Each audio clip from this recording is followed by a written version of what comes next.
From dawn to dusk, Muslim faithful are observing one of Islam's sacred pillars with renewed faith, dedication and commitment. As the holy month of Ramadan progresses, believers continue to deepen their devotion, embracing the fast with heightened spiritual discipline and reflection, as many expressed how their first day of fasting was observed. Ramadan has begun well, with good fortune and blessings. All Muslims appreciated it on Wednesday. Everyone embraced Ramadan. May God protect us, grant us health, and bring peace to all Cameroonians. It was well done by the grace of Allah. We faced no difficulties and everything went smoothly. Alhamdulillah. As we wish, it was well carried out. Many expressed how they plan to strengthen their faith during this period.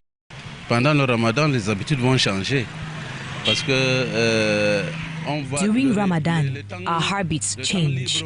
We try to make the most of our free time through reading the Quran, performing zikr, and other acts of devotion. With renewed hope, dedication and commitment, the spiritual atmosphere is high among the faithful as many embrace this sacred season with heightened devotion and unwavering commitment.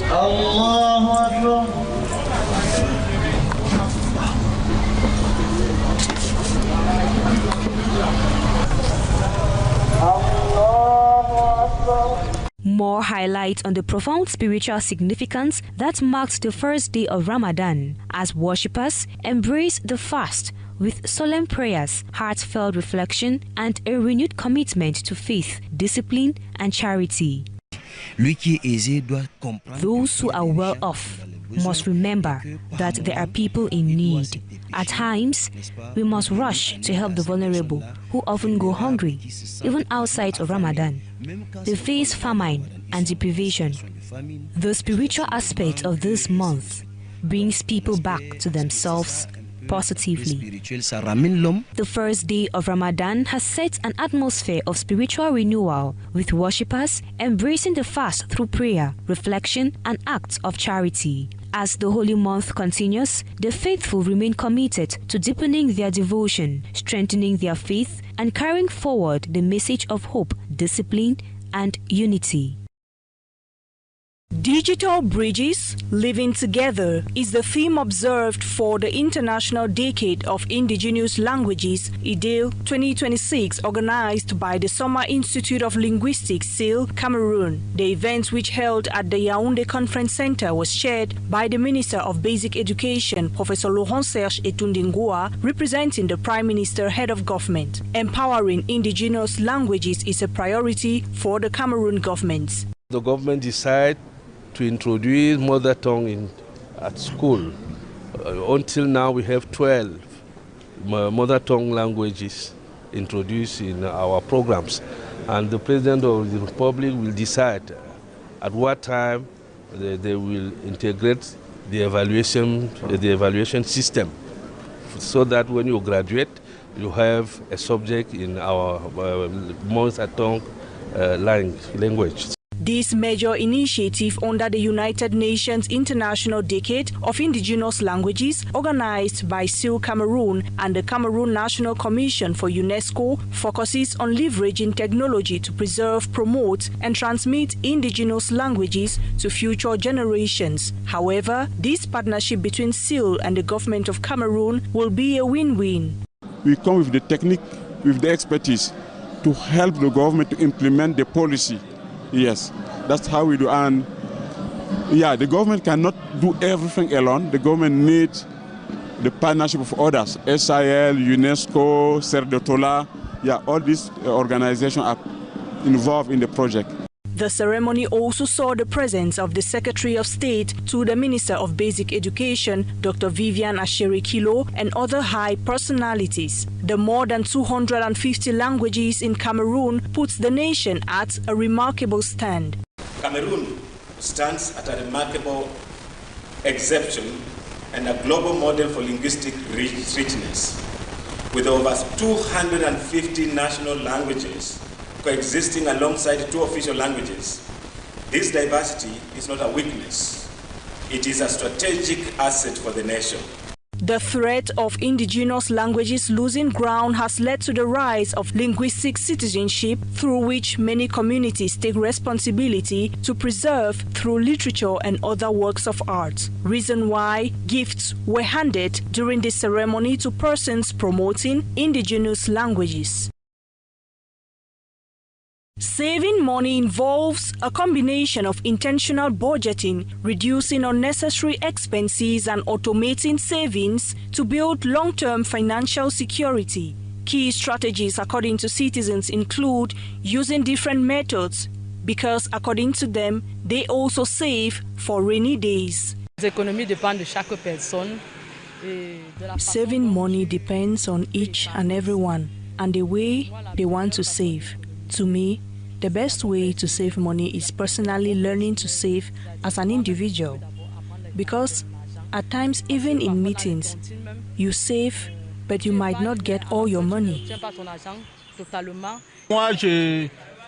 I don't think there is a best way to save money, because even when we save it in some microfinance companies, they close down sooner or later, except you put your money in a bank where there is assurance.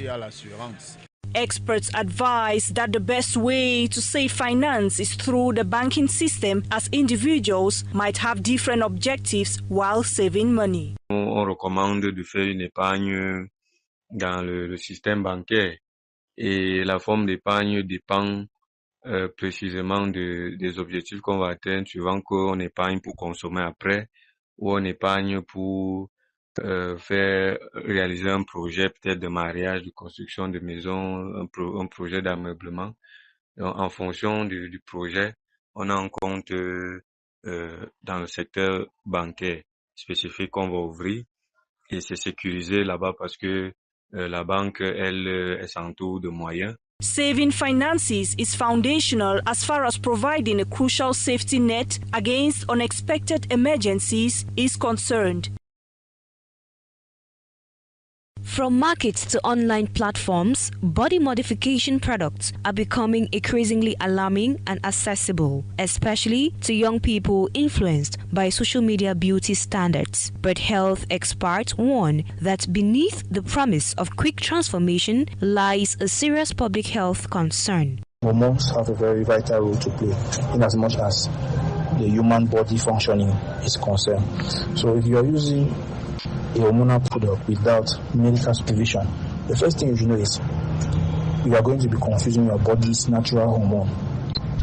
And by doing that, it's going to be leading to a lot of malfunctioning of your hormones, leading to imbalance, dependency, fertility problems, and even long-term health damages to your liver and to your kidneys.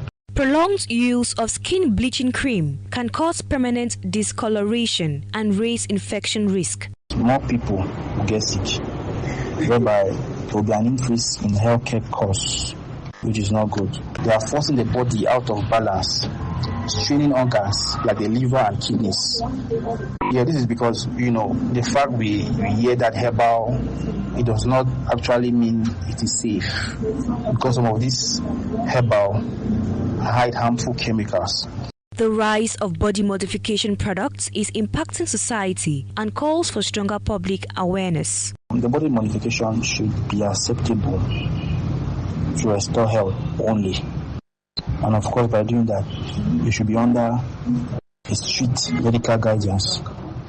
Yes, because, health should not be traded just for appearance. While body modification products promise quick beauty, the risk to health and the society are real. These are suspected human bone traffickers arrested on February 12 by detectives from the Ndogba Research Brigade in Douala. The suspected grave robbers were presented to the press on February 17, 2026. About a year ago, Paul Justin convinced and shared with Ango Amel and Minko Gaetian the idea of exhuming the remains of a person buried in a bush in Sokrapam, Kribi, by violating the grave to recover the deceased skeleton. Looking for potential clients, they targeted Douala. So, informed through our intelligence network, investigations resulted in the arrest of Ango Amel with the loot, waiting to receive 8 million for the sale. His interrogation led us to Kribi, where we arrested the other 2 accomplices. The suspects, Gatan Minko, 35 years old, Justin Paul Mbadiop, 39, and Amel Ze Ango, 55 years old, already in the hands of forces of law and order who are determined to protect people and property. According to instructions from our high military command, this operation was a success thanks to the collaboration of the population. The gendarmerie reminds people they can always contact us via the green numbers, notably 1501, 113, or equally approach local gendarmerie units if needed.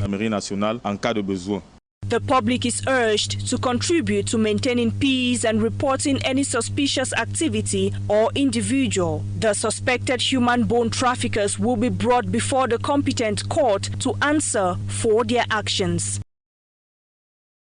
During this extraordinary assembly, the movement of the young president renewed their support to the president of the republic, Denis Sassou Nguesso, their natural candidate for the upcoming elections on March. Donald Bulubola, president of the MGP, calls for a mobilization and responsibility of all for their candidate, Denis Sassou Nguesso, to be elected for the first round. The presidential science of 2026 is a decisive moment. It requires us for a total mobilization, a rightly set total to our candidate, methodologically and determination. Therefore, we will have victory for the first round, without any doubt, to our champion, Denis Sassou Nguesso. Also, a call to discipline, the cohesion and preservation of peace during this meeting was launched. I urge you to exhaust exemplary discipline that every neighborhood, every division, every section, to show proof of pedagogical politics and citizens' mobilization. At the end of the proceedings, the Extraordinary General Assembly set up new leadership bodies, including New Brazzaville Federal Bureau, made up of 10 members. Well-equipped and newly renovated infrastructure, featuring modern beds, air conditioning system, improved toilet facilities, television sets, and refrigerators are amongst the comfort offers to patients at the newly renovated high-standard Dr. Aisi Christophe department at the Jamour Hospital. The upgrade aims to provide patients with greater privacy and maximum comfort during their stay. Il y a eu pas mal de travaux ici parce que les patients se plaignaient déjà. There has been quite work done here because patients were already complaining. As we can see, patients were complaining because there were a lot of deficits. What was very noticeable to me is that the plumbing has been completely redone. Also, the air conditioning has been improved. And I think the paint has been redone, and there are new mattresses of good quality that has been provided. So this means that it will improve the comfort of our patients, because patients were complaining a lot about the plumbing that wasn't in very good condition. De la plomberie qui n'était pas vraiment de très bon état. The neatly renovated high-standard department is part of the vision of the director of Jamour Hospital, Dr. Daniel Ekwa, to modernize the hospital and improve patients' comfort and care. Depuis l'arrivée de notre nouveau directeur, de jour en jour nous élevons. Since our new director arrived, we've been raising the bar day by day. We think the level is getting high, and we hope to keep rising it to provide a good care environment for our patients who demand a lot. When patients arrive at the hospital that is not clean, they are not happy and might leave. Patients have also used the opportunity to congratulate Dr. Daniel Ekwa on the milestone while encouraging their loved ones to visit the newly renovated facilities. This building has been re-innovated entirely with the proper fund of the Yaoundé Jamo Hospital. So this building has to receive type of patient that can be able to pay. This is all standing. This is all standing. You can have malaria, you are able to come here. You can have TB, tuberculosis, you can come here. You can have psychiatric problem. You are also able to come if you can pay your money. Since people, patients are in their individual rooms, they can, any type of sickness can be admitted here. About the comfort is, first of all, you are alone in your room. You have your bathroom. You alone, you have your TV, you have the air conditioner, you have your bed, you have the cupboard, many things. And in case of need, you can just press a button and you call for the nurse. I can already say and advise some of my loved ones and families to come here. The high standard is really high standard now, unlike before. The upgraded Dr. Aisi Christophe department is considered a game changer for patients at Jamo Hospital, reflecting the director's vision for improved comfort and quality healthcare services.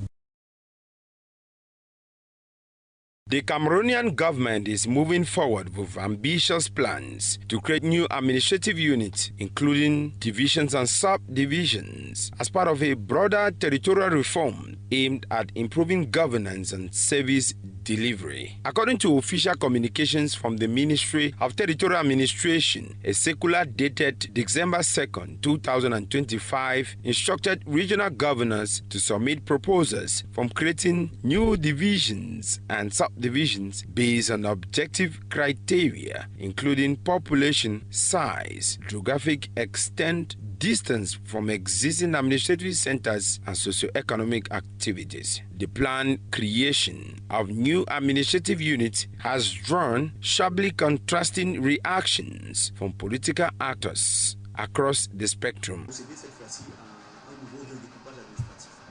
The goal of decentralization is to bring services closer to the people.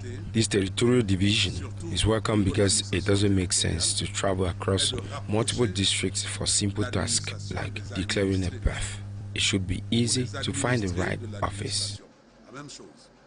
While the government presents territorial expansion as decentralization in action, critics warn that creating more administrative units risks perpetuating top-down governance unless accompanied by genuine fiscal decentralization. The decentralization process has highlighted disparities in budget allocation. Territories with smaller areas and those with larger areas receive the same budget for education, which is unfair. Larger territories like ours, with 89 villages to develop, struggle with infrastructure like roads, health and education, yet get the same resources as areas with just 7 villages. We raise these issues in general assemblies, pushing for a withdrawing of boundaries and increased development resources. The state administrative criteria for allocating national resources should consider the specific needs of each area, so everyone benefits. End of voice over to. As Cameroon proceeds with this significant redrawing of its administrative map, the balance between state presence and local empowerment will determine whether citizens experience these changes as improved governance or merely expanded bureaucracy.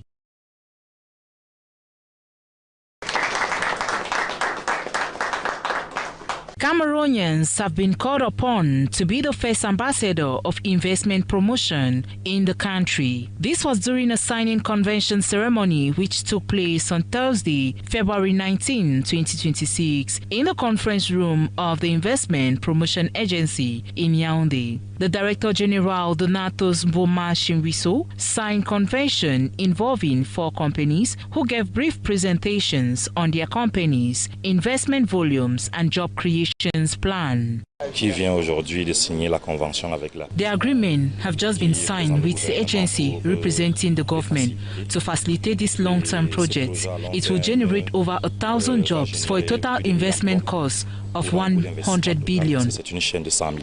The promoter of Etablissement Bifindi and Fils, Lucas Owona, was present, representing a project of the construction of a hotel and tourist complex in Yaoundé, estimated as 4 billion CFA francs, creating 300 direct and indirect jobs. It's a contribution to our development in Cameroon. This project will also generate over 300 jobs, and especially this agreement sends a strong signal to international partners about the confidence we have in Cameroon's economy. This initiative aligns with the President's visions to transform local resources and create jobs in the country. We are here today to sign a convention with the FPE. But to facilitate us the investment that we are about to do here in Cameroon.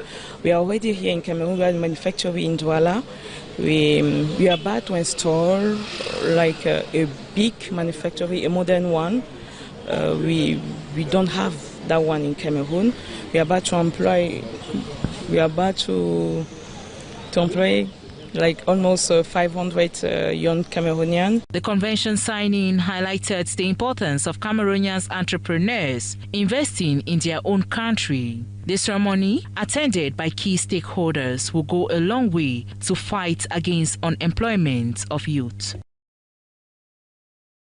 The ages of players continue to spark debate as teams take part in national and international competitions. With the introduction of magnetic resonance imaging (MRI) to verify eligibility, some observers argue that certain players' physical features do not correspond with their declared ages. Concerns have resurfaced during the ongoing UNIFA Games, where the morphology of some players has raised doubts amongst fans and analysts about their qualifications for the category. Despite the controversy, experts maintain that the MRI test remains a reliable method of age verification.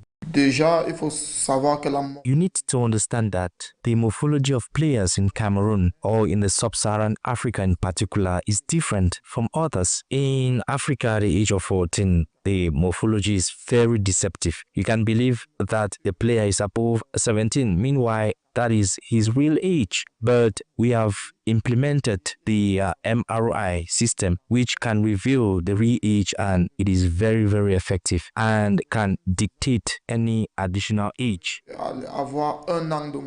The wristband worn by players indicate that they have undergone the required MRI test to confirm their eligibility to participate in the competition. To the best of my knowledge, after the players are being called to participate in any competition, they are all tested by the MRI, which identifies the age and category of the player. City dwellers hold diverse views regarding the physical appearance of players taking part in these competitions. To me, at times, the age are being respected, but the body do not correspond to the age. At times, people determine age based